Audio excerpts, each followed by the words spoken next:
Wow, just absolutely wow. Arsenal fans, I'm sure you're over the moon with that. They've just won against Bournemouth from 2-0 down, 3-2 up in the 7th minute of added time. And I tell you what, I was almost prepping how disappointing it would have been for Arsenal to drop 2 points. They would have been 3 points ahead of Manchester City with the same games played. But they've got to go to the Etihad. Advantage Manchester City, who today Newcastle should have got something out of. So effectively, we've had even Stevens because Arsenal probably got away with one and probably deserved it. Let's be honest. And Man City could have gone different again today. They both could have drawn and they've both won. So actually, I don't think it's a dramatic Saturday in the title race, although it has been super dramatic at the Emirates. But look, one thing I will say is if Arsenal don't win that game, and it finishes 2-2, you're looking at 81% possession Arsenal, 30 shots to Bournemouth's 4, 9 on target to Bournemouth's 4. I mean, 17 corners to Bournemouth's 1. I mean, these days do happen, and you better make sure you win it. And that's what Arsenal have done. I mean, we've spoken about them being incredible, relentless, unstoppable. Some people will say name on the trophy. It says Arsenal name on the trophy there. No. Not name on the trophy, really. I think they are showing. I think Arsenal have moved in the last few weeks from are they going to bottle it to they're going to push it. They're going to go all the way. They're going to be in a title race in May, aren't they? They're going to be there. Whether they can win it or not, I still think City are a horrible adversary to have because they didn't play particularly well today. They've still won the game. Hopefully we're going to get some more twists and turns. Look, I'll be absolutely honest. I wanted Arsenal to win today. And I know that sounds weird from a Manchester United point of view. But I think Arsenal will drop points at some point. I don't think Man City are going to drop points. And people probably won't get their head around this. But it's Arsenal. I want Arsenal to win the league over Man City. I know that some people won't understand that. I think for Man United to be in the title race, we've got to go to Anfield tomorrow and win. So whatever Man City or Arsenal did today was irrelevant. And even if we win, I still think these two teams could win every single game they've got left. It's looking like that. But look, I've seen many title races in my time. I've seen many for Manchester United. And those results do happen. And they give you a massive amount of belief. And what Arteta needs to do is actually give him a bit of a bollocking. Even though they've just turned it around, he needs to give him a bit of a bollocking and say, look, with a smile on his face, that's absolutely fantastic what you've done there. But you do that against a mid-table team or a top 10 team and you've just lost 3 points. We can't be giving up 2-0 leads to anybody in this league. And Bournemouth are going to go down and they'll be gutted by that. But it's probably the best team in the league to be 2-0 down to at the moment, or Southampton. And Arsenal have fought back incredibly well to get the 3 points. But they need to take that as a warning. In a title race, the players will take the positives. The players will be buzzing tonight. And Arteta, it's his job and his coach's job to give him a bit of a reality bite at some point. Maybe not in the dressing room. Maybe give him that moment. Maybe give him tonight. Maybe give him that buzz.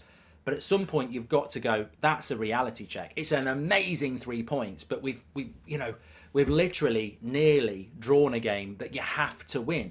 And especially when they've done so well since that Man City win. It's Man City loss. It's 4 in a row. Leicester away, Villa away, and then Everton and Bournemouth at home. That's the sort of thing you've got to do. And they maintain that 5-point gap.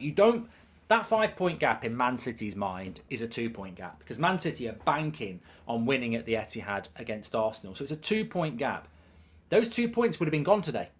They'd have been gone. You can't give those 2 points up drawing at home to Bournemouth. I don't know what Arsenal's run in is. If you've got to play a Brighton or a Newcastle away, then maybe that's where you go, all right, that's where the 2 points could go. But you can't drop those 2 points at home to Bournemouth. So absolutely incredible from Arsenal. I think they deserve huge credit. I've said for a long time I can see what Arteta's doing, and ahead of what some minority Arsenal fans were shouting about. And it's just getting better and better. I find myself between Ten Hag and Arteta, surprised but not surprised, if that makes sense, because what they've done this season in their own different ways. Remember, this is Arteta's 3rd season. It's Ten Hag's 1st season. They've defied logic. I don't think anybody would have put United in this situation and all the trophies and everything, and nobody would have put Arsenal in a title race. I felt that this year for Arsenal was about trying to fight into the top 4. and then building their bench. And what they've actually done is they're fighting for a title, and they still need to build their bench. So it's amazing what they've done.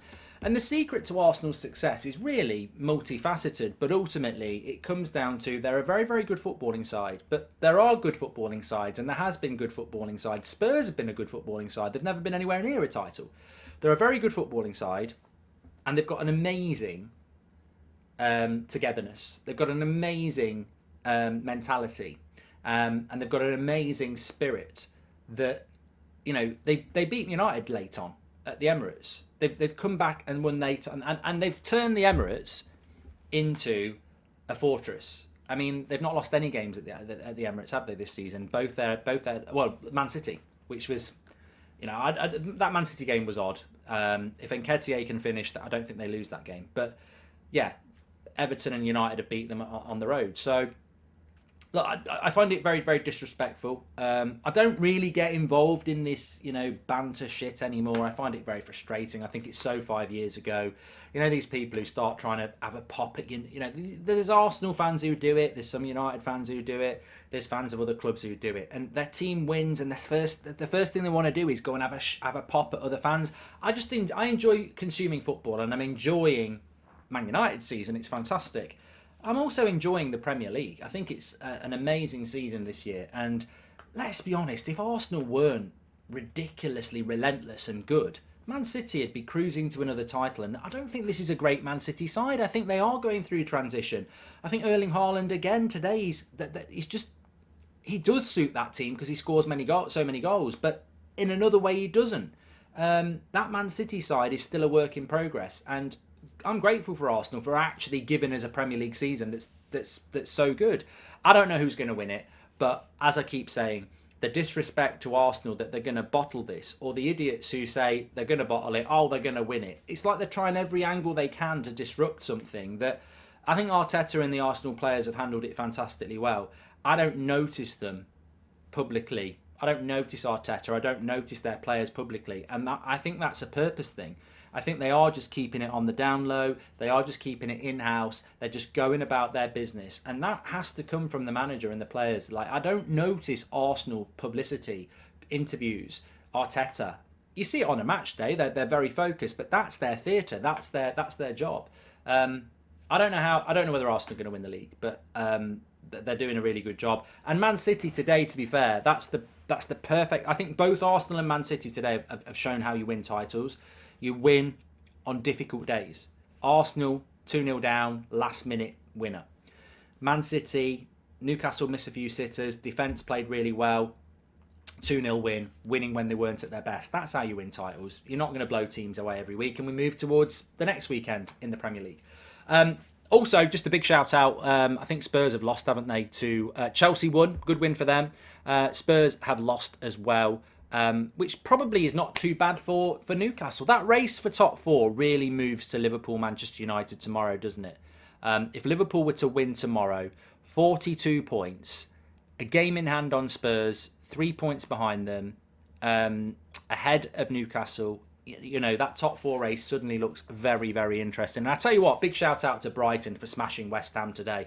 I think Brighton have probably over the last few weeks got 4 points less than they should have. And you look at that league next to me, Brighton with another 4 points on would actually be in fifth place, and they'd have a couple of games in hand. I think they'd have 3 games in hand. So Brighton are fantastic. Don't keep your eye on Brighton. They are fantastic, and they deserve more points than they've got. They've been a bit unlucky recently, but it's a fantastic Premier League season. And you know what? It's another day of high drama that we've got to digest. I'm on TalkSport at 7:30. If you want to call in, Arsenal fans, anybody, get your calls in. I'll be live on YouTube from 7:30 till 9 on TalkSport. Another fantastic day in the best league in the world. Thanks for watching. Smash a like on the video. Make sure you subscribe.